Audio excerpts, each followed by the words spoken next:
Assalamualaikum warahmatullahi wabarakatuh.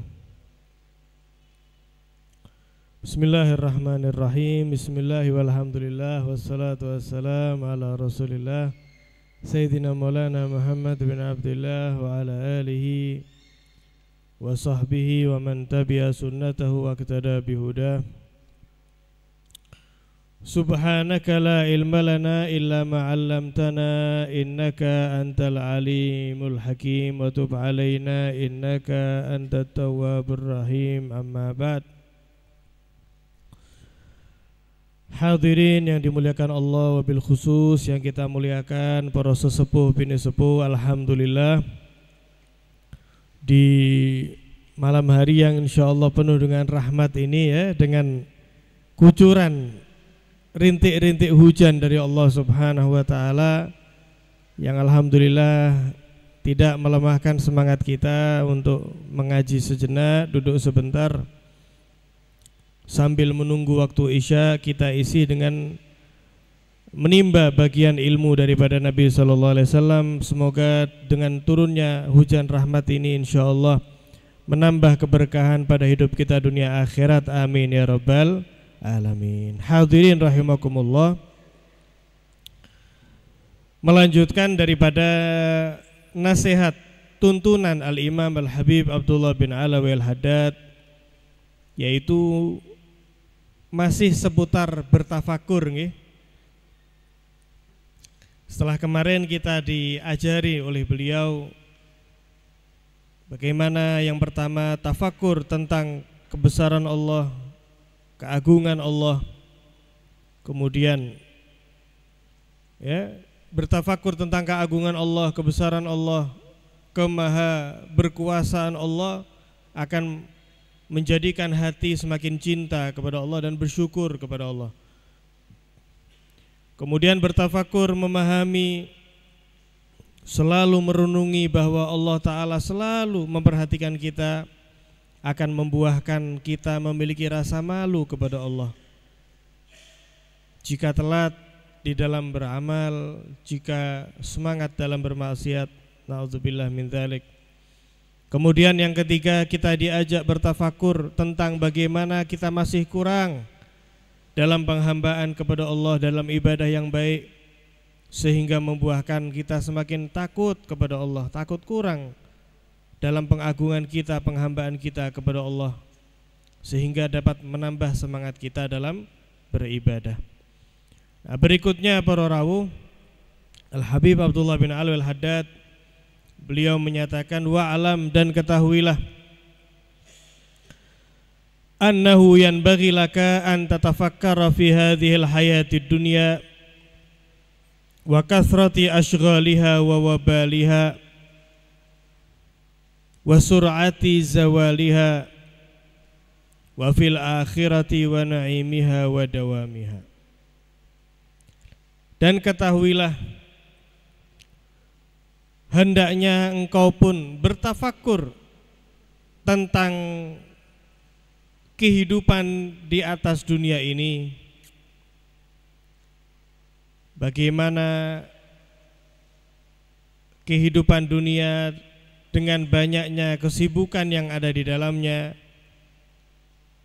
kemudian banyaknya konsekuensi yang buruk jika kita tidak pandai memahami nilai dunia, bermuamalah dengan dunia sebagaimana semestinya, wa sur'ati zawaliha, dan bagaimana dunia itu cepat sekali hilang.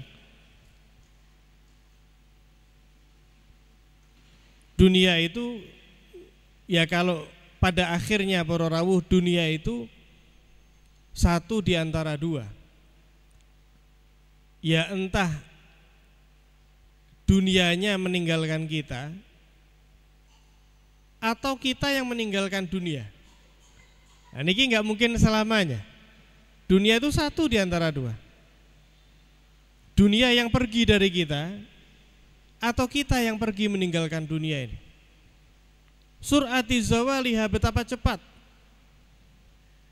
Adapun akhirat, bagaimana kita diajak oleh beliau tafakur tentang akhirat.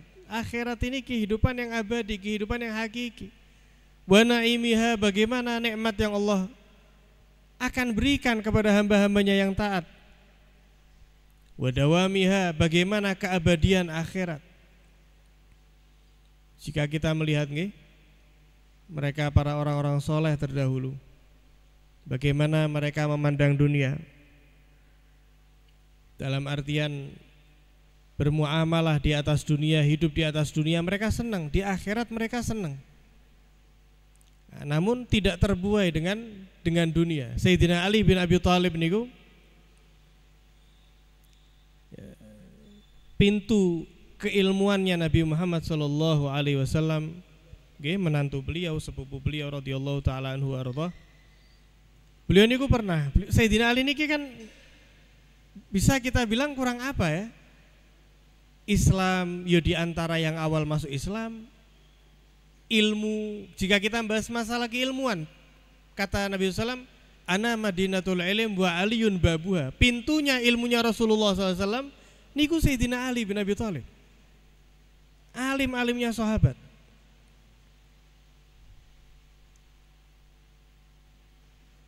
Solehnya luar biasa.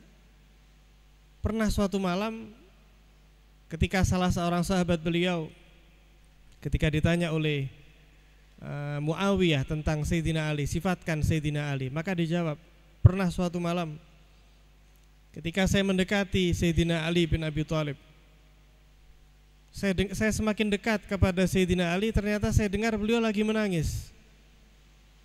Sayyidina Ali setelah sholat malam, tahajud, munajah kepada Allah, dalam munajatnya menangis, beliau menangis tersungguh-sungguh. Kemudian mengatakan, ya dunia hurri ghairi, wahai dunia, kalau kamu mau menipu, tipulah orang selain aku.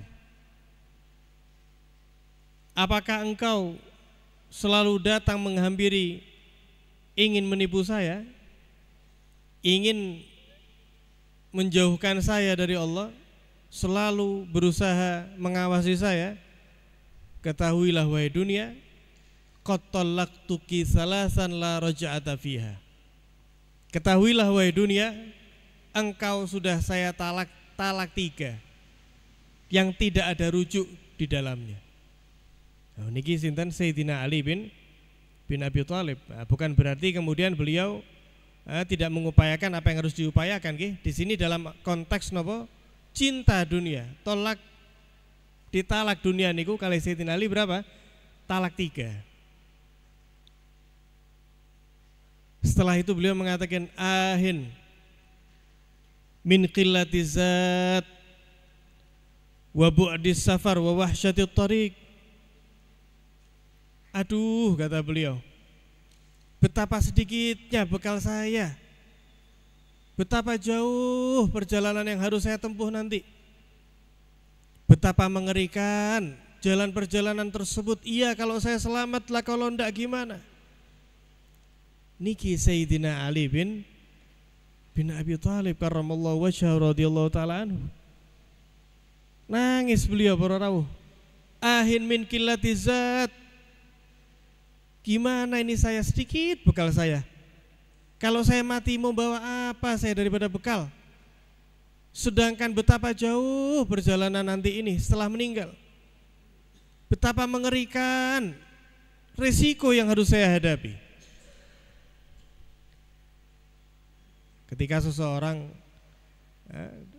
mungkin usia masih kecil dikasih tahu bahwasanya haji umroh itu pergi ke Mekah, nak, pergi ke Mekah. Ya Mekah itu mungkin dikira dari sini ke Gor mungkin itu ya.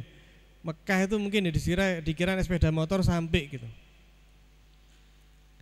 Maka awal-awal dia anak kecil akan ya perjalanan sebentar sampai.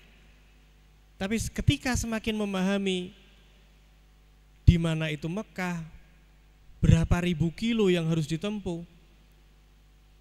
Jika zaman dulu bagaimana sulitnya naik kapal, terhantam ombak dan seterusnya, maka ketika dia akan memahami hal tersebut, dia akan semakin bersiap-siap sesuai dengan kekhawatirannya. Kekhawatiran sesuai dengan pengetahuan akan jaraknya daripada Mekah, akan resiko yang akan diterima menuju Mekah. Seperti itulah hadirin hadirat. Ketika seseorang tidak ingin memahami bagaimana kehidupan akhiratnya kelak, dikira ya mati wis dipendem selesai. Naudzubillah, kalau kita lihat zaman sekarang ini kena masalah pinjol, gantung, bunuh diri. Kena masalah itu bunuh diri. Bahkan kadang yang lebih jahat lagi bukan hanya bunuh diri plus mengajak anak-anaknya. Lho niki kan wonten nggih kasus-kasus itu kita lihat di berita, naudzubillah min dzalik. Lu seakan-akan setelah kematian itu enggak ada masalah. Apalagi naudzubillah bunuh diri. Sama hukumnya seperti membunuh seorang muslim tanpa hak. Dosa besar. Ini ketika kurang dalam memahami bagaimana kehidupan akhirat. Sayyidina Ali bin Abi Thalib, beliau hidupnya kali Kanjeng Nabi SAW, memahami betul bagaimana kehidupan akhirat, apa yang perlu dipersiapkan, bagaimana mengerikan ketika seorang gagal. Nangis Sayyidina Ali bin Abi Thalib karena memahami betul apa? Jauhnya perjalanan menuju Sayyidina Ali bin Abi Thalib. Termasuk ahlul kisah niku Kanjeng Nabi SAW niki para rawuh suatu hari memanggil Sayyidina Ali, memanggil putri beliau, istri Sayyidina Ali, Sayyidah Fatimah, memanggil Sayyidina Hasan, Sayyidina Husain radhiyallahu taala anhum.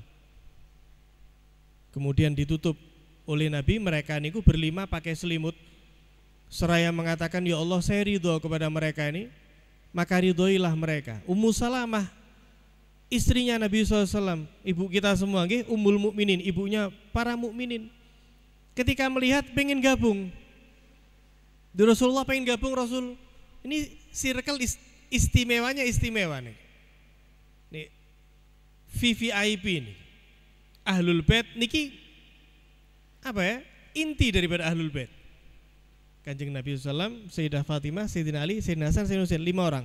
Ummu Salamah istrinya Nabi SAW yang sangat mulia, ketika akan mendekat dibilang oleh Nabi, anti ala khair ya Ummu Salamah, wahai istriku, wahai Ummu Salamah, engkau dalam kebaikan, engkau dalam kemuliaan, engkau istriku. Namun tidak diizinkan oleh Nabi SAW untuk bergabung dalam ahlul kisah. Orang ya 4 orang yang bersama Nabi, 5 orang niki ditutupi selimut oleh Nabi, dinyatakan Nabi ridho kepada mereka, maka ridhoilah ya Allah mereka. Sayyidina Ali termasuk. Tapi apa kata beliau? Ahin min qillati zat. Ya Allah gimana ini, bekal saya sedikit. Sayyidina Ali bin Abi Thalib. Maka kita diajak kali beliau tafakur. Bukan berarti kemudian wis fokus ibadah 100% wis tidak usah kerja misalnya. Bukan seperti itu. Wala tansa nasibaka minat dunia. Namun bagaimana kita meletakkan dunia sesuai dengan porsinya, sehingga kita tidak terbuai dengan dunia, sehingga kita tidak kepleset dengan dunia. Oh yang penting sholat nanti, ya, zakat nanti, puasa nanti, yang penting saya semangat kerja. Puasa Ramadan nanti digodok. Lah ini yang keliru, ini seperti ini. Tafakur tentang dunia tadi itu. Bagaimana dunia tadi itu cepat sekali hadirin hadirat jika dibandingkan dengan kehidupan akhirat.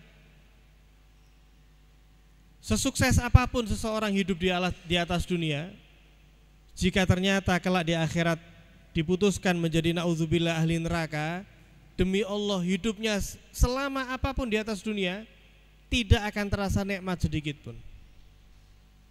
Sebagaimana diriwayatkan nih, ketika masuk ke dalam surga, orang yang paling kirinya hidup di dunia, paling susah, paling gak dikenal, ketika ditakdir kali Gusti Allah dimuliakan masuk surga, ketika ditanya bagaimana kehidupanmu dulu di dunia, dijawab, ya Allah saya tuh di dunia seneng, serba kecukupi, Allah baik kepada saya, rahmat kepada saya. Di dunia hidupnya setengah mati, namun karena satu kakinya sudah masuk ke surganya Allah, semua memori tentang dunianya yang fana, yang hanya beberapa saat itu hilang hadirin hadirat. Begitulah ketika orang yang jelek. bagaimana akhirat, bagaimana nikmat-nikmat akhirat, bagaimana kekalnya akhirat. Mudah-mudahan kita termasuk orang yang beruntung, amin ya rabbal alamin. Qala Allah Ta'ala berfirman, kadzalika yubayyinullahu lakumul ayati la'allakum tatafakkaruna fid dunya wal akhirah. Nah, seperti itulah Allah Subhanahu wa taala menjelaskan untuk kalian tentang ayat-ayat tanda kebesarannya, la'allakum tatafakkarun fid dunya wal akhirah. Supaya kalian itu mau untuk bertafakur di atas dunia ini. Bagaimana kehidupan dunia, bagaimana kehidupan akhirat. Nah, ini nikmat hadirin hadirat. Berapa banyak di antara mereka yang hidupnya gitu saja, ya berlalu gitu saja.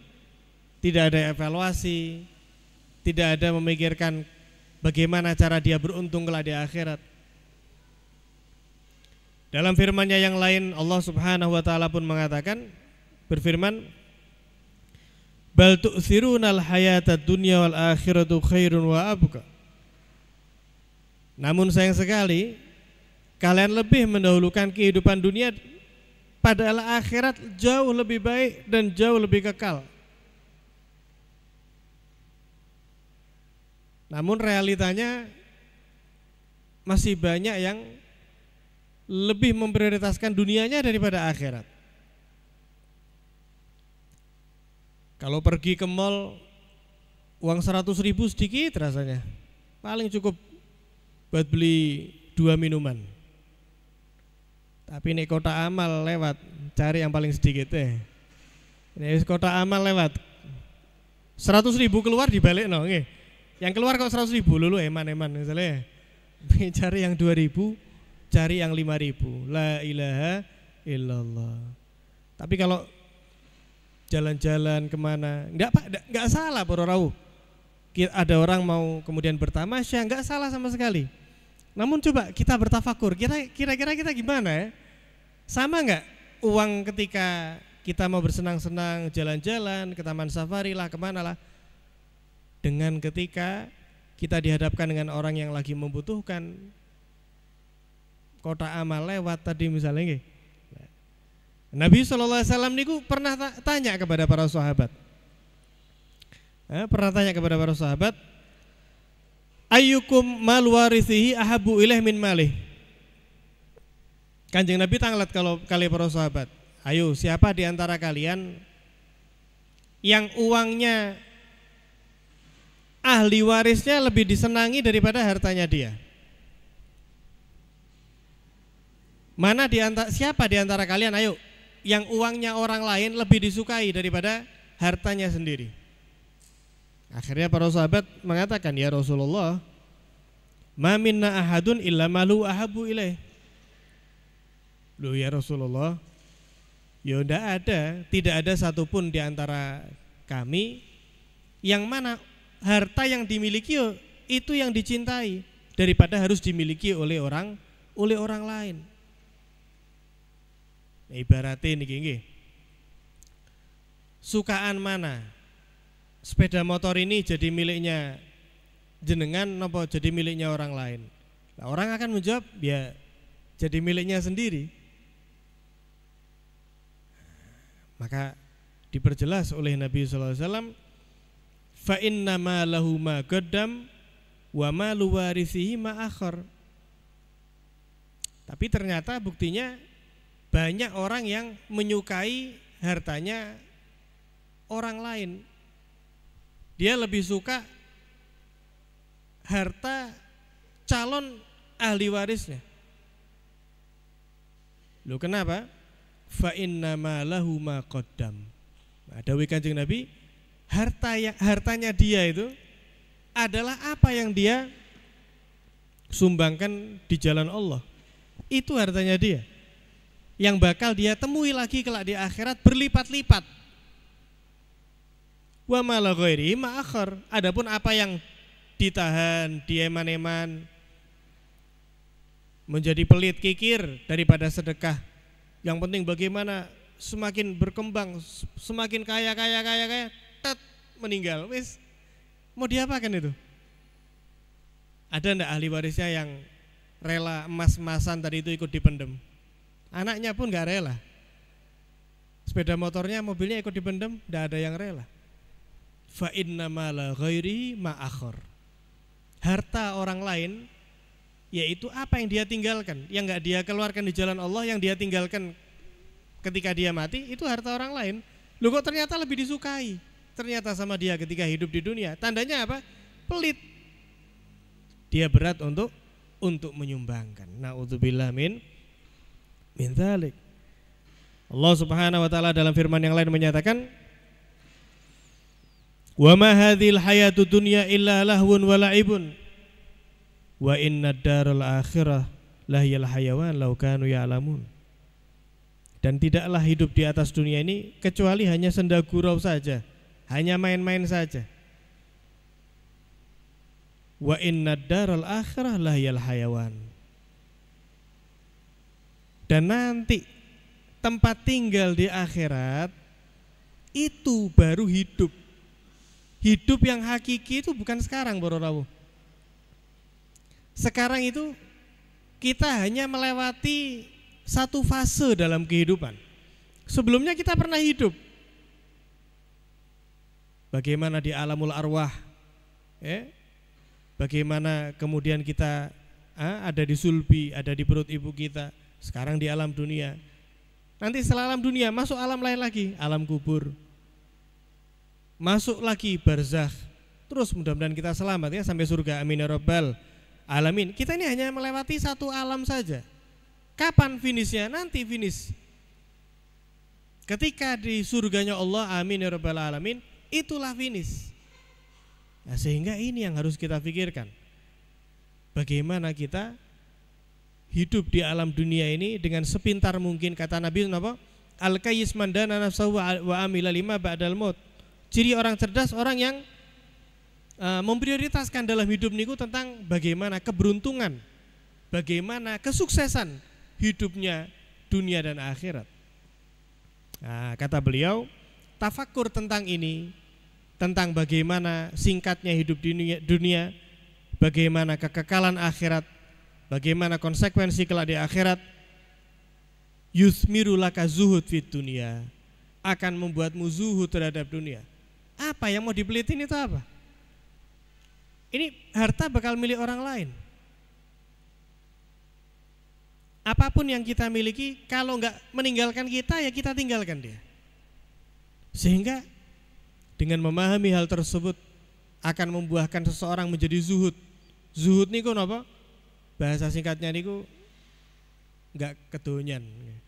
Tidak cinta sekali sama dunia. Ciri-cirinya apa? Ciri-cirinya gampang mengeluarkan hartanya, menyumbangkan hartanya di jalan Allah Subhanahu wa taala. Zuhud niku bukan berarti compang-camping. Compang-camping, tabungannya luar biasa, compang-camping. Tapi medit, ini bukan orang zuhud ini. Bukan orang zuhud. Sehingga tafakur seperti itu, kata beliau, dapat menambah kita zuhud di dunia dan memberi semangat kita untuk semakin semangat mempersiapkan kehidupan akhirat kita. Sehingga orang yang selalu berpikir seperti ini para rawuh, justru mereka inilah orang yang senang, mereka inilah orang yang gembira. Sebetulnya pembahasan masih cukup panjang nggih.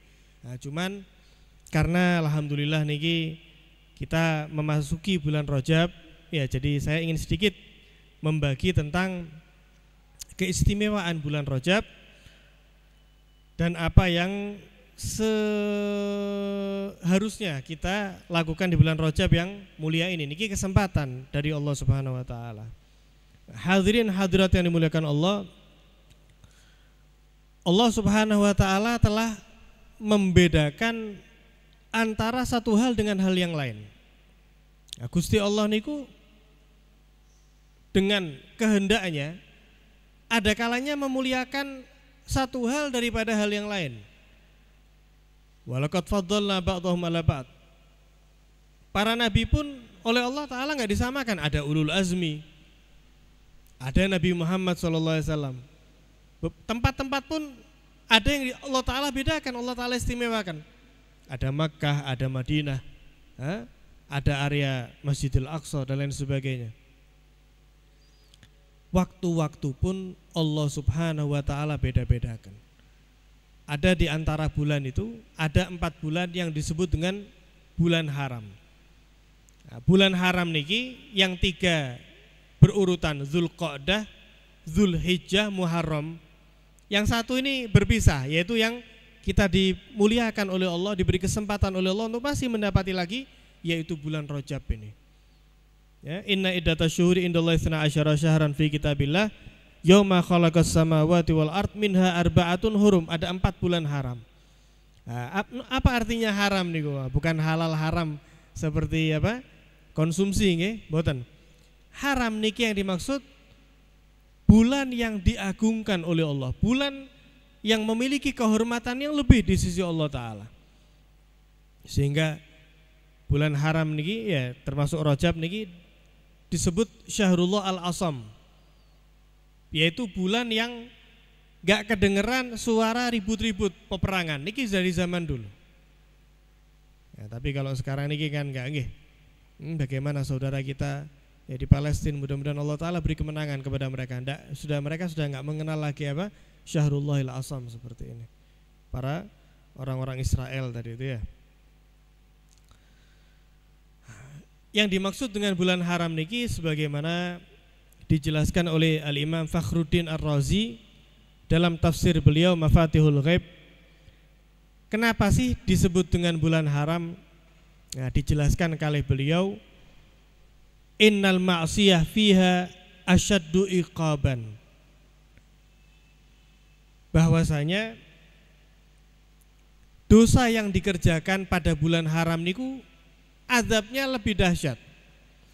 Wa ta'ah fiha aktsaru sawaban. Nah, sebaliknya para rawuh, amalan baik ketaatan yang dilaksanakan pada bulan haram termasuk bulan Rajab niki, pahalanya diberi oleh Allah Ta'ala jauh lebih besar daripada diamalkan di bulan-bulan yang lainnya. Nah, nama lain bulan Rajab ini juga selain Syahrullah Al-Asam, asam akhirnya mim nggih, niku yang tidak terdengar keributan, juga disebut Syahrullah Al-Asab pakai ba, Al-Asab.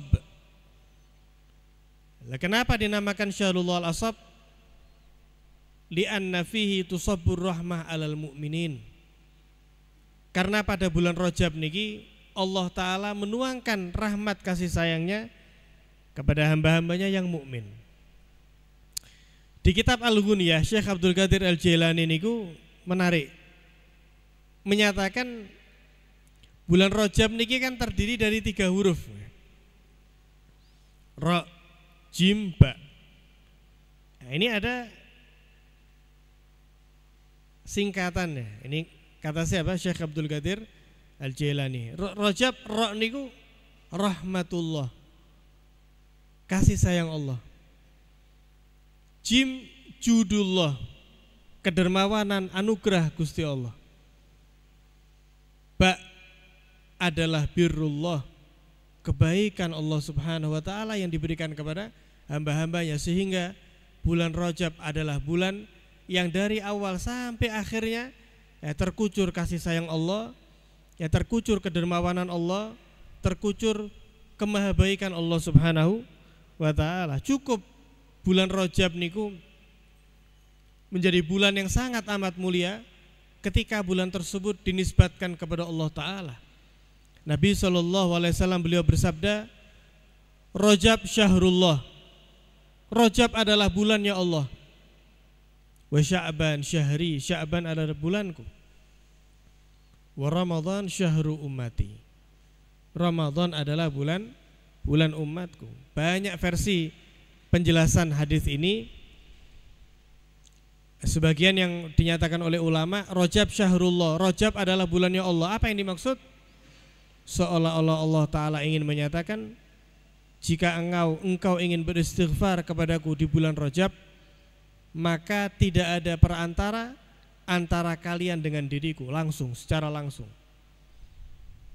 Adapun ingin mendekatkan Allah lebih dahsyat di bulan Sya'ban, perantaranya adalah Nabi Muhammad SAW, memperbanyak sholawat kepada beliau. Adapun Ramadan, di antara perantara terbesar untuk kita mendekatkan diri kepada Allah adalah dengan berbelas kasih kepada hamba-hamba Allah yang mukminin.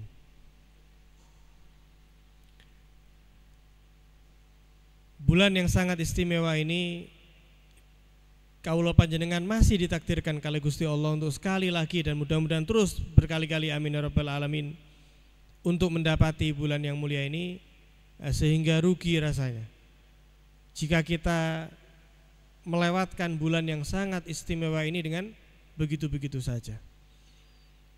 Bulan yang dinyatakan oleh Nabi SAW hari pertamanya 1 Rajab kemarin adalah malam ijabah, malam Allah Ta'ala mengijabah permintaan hamba-hambanya. Bahkan ketika ditanyakan hadis daripada Sayyidina Abu Hurairah, bagaimana Nabi SAW niku gemar berpuasa di bulan Rajab. Lam yasum Rasulullah SAW syahran ba'da Ramadan illa Rajab wa Sya'ban. Nabi SAW tidak melaksanakan puasa sunnah 1 bulan penuh selain puasa fardu di bulan Ramadan. Yang puasa sunnah itu Nabi tidak ada illa Rajab wa Sya'ban, kecuali bulan Rajab dan bulan Sya'ban. Niki Kanjeng Nabi puasa full, puasa sunnah.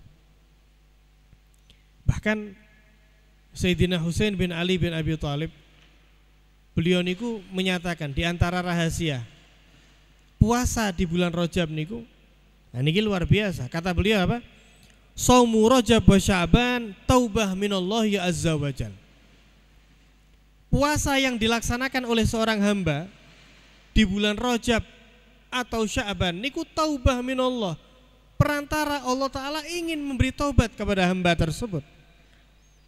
Jadi ketika seorang hamba niku memperbanyak puasa di bulan Rajab, bulan Sya'ban, lu niku Allah Ta'ala memberi taufik kepada dia untuk berpuasa, dan dengan perantara puasa itulah Allah ingin memberi taubat kepada hamba tersebut. Jadi kalau kita ingin melihat apakah Allah Ta'ala menerima taubat kita, apakah Allah Ta'ala memberi bimbingan kita untuk bertobat kepadanya, kita lihat bagaimana semangat kita untuk berpuasa di bulan Rajab tadi ini dan di bulan Sya'ban. Khususnya para rawuh di bulan Rajab ini 10 hari pertama. Lah kita ini masih di 10 hari pertama. Ulama ini mengatakan 3 bulan ini terletak kemuliaannya yang lebih dahsyat di 10 hari. Bulan Rajab niku istimewanya di 10 hari pertama, 1 sampai 10. Bulan Sya'ban niku istimewanya 10 hari pertengahan, karena terdapat nisfu Sya'ban. Adapun Rajab terdapat malam 1 tadi itu sampai 10. Sya'ban pertengahan, Ramadan yang paling istimewa adalah di dalam 10 terakhir. Sebagaimana yang disabdakan oleh Nabi SAW. Bulan Rajab niki adalah bulan yang sangat tepat sekali untuk kita memperbaiki hubungan dengan Allah Subhanahu wa taala dengan cara bertobat kepada Allah, memperbanyak istighfar kepada Allah Subhanahu wa taala. Kullu bani Adam khata'. Setiap manusia niku pelaku dosa para rawuh. Akan tetapi wa khairul khata'in at-tawwabun. Sebaik-baik mereka yang berbuat salah adalah mereka yang menyadari kesalahannya, sehingga dari menyadari tersebut menarik dirinya untuk meminta maaf, untuk bertobat kepada Allah. Mengakui ada dosa niki nikmat lho para rawuh. Ketika seorang hamba merasa hina karena sholatnya tertinggal, karena terbeleset melakukan perbuatan maksiat, dia masih merasa hina, merasa malu, merasa takut, niki satu nikmat. Berapa banyak di antara kita muslimin, muslimat berlalu hari-hari nggak sholat, nggak ada masalah, tidak merasa salah apapun, nggak merasa malu sama Allah. nggak merasa khawatir mati suul khotimah. Berapa banyak di antara mereka minum minuman keras, seolah-olah dia tidak berbuat apapun daripada dosa, sehingga merasa hinanya maksiat ini nikmat dari Allah. Sehingga nikmat inilah yang mendorong kita untuk istighfar, minta maaf, tobat kepada Allah. Sehingga dikatakan oleh ulama, tidaklah seorang niku beristighfar, tidaklah seorang itu bertobat kepada Allah, melainkan Allah memang ingin mengampuni hamba tersebut. Tidaklah seorang bertobat, melainkan Allah yang memang ingin memberi tobat kepadanya. Yang kita khawatirkan sebaliknya, ketika seorang jarang beristighfar, enggan untuk bertobat, jangan-jangan Allah Ta'ala yang memang gak mau mengampuni dia. Allah Ta'ala yang enggan memberi maaf kepada dia. Na'udzubillah min dzalik. Nah, maka jangan kita sia-siakan. Nah, sebagai penutup, Al-Imam Wahab bin Munabbih, beliau mewasiatkan amalan yang ringan, yang hanya bisa diamalkan bulan Rajab secara khusus fadilahnya. Nah, beliau mengatakan, barang siapa yang di bulan Rajab mengangkat tangannya kepada Allah pagi dan sore membaca Rabbighfirli warhamni watub alayya, 3 kata, Rabbighfirli warhamni watub alayya, berapa? Bukan 7.000 kali, 70 kali, 70 kali, pagi 70, sore hari 70. Insya Allah kulitnya tidak akan kena daripada api nerakanya Allah Subhanahu Wa Taala dengan izin Allah Subhanahu Wa Taala. Al-Imam Dzunun Al-Misri mengatakan Rajab ini tempat atau waktu persiapan kita menyambut bulan suci Ramadan. Mudah-mudahan kita disampaikan oleh Allah. Beliau mengatakan Rajab syahruz zara wa Sya'ban syahrus saqi wa Ramadan syahrul hasad. Rajab ini bulan napa? Menanam. Barat petani itu masang napa? Bibit-bibit tadi itu. Sya'ban adalah bulan mengairi daripada tanaman, bibit tanaman tersebut. Wa Ramadan syahrul hasad. Ramadan adalah waktu memanen apa yang ditanam di bulan Rajab. Sehingga siapapun yang menanam pasti akan panen. Nah, ini enggak ada yang ditanam, apa yang mau dipanen? Apa artinya para rawuh? Sebaik-baik, seberuntung-beruntungnya seorang hamba adalah mereka yang mempersiapkan masuk bulan Ramadan dengan banyak istighfar kepada Allah di bulan Rajab, berusaha beristighfar, bertobat kepada Allah, meminta maaf kepada sesama. Di bulan Sya'ban semakin ditingkatkan, sehingga ketika bulan Ramadan tiba, ketika hujanan maghfirah, hujanan rahmat dari Allah turun, dia termasuk hamba yang telah mempersiapkan dirinya dengan membersihkan daripada segala kesalahan untuk mendapat kebaikan-kebaikan tersebut. Allahumma barik lana fi Rajab wa Sya'ban wa ballighna Ramadan wa inna ala siyamil qiyamati lailatul Qur'an, amin ya rabbal alamin. Wa sallallahu ala sayyidina Muhammadin wa ala alihi wasallam. Assalamualaikum warahmatullahi wabarakatuh.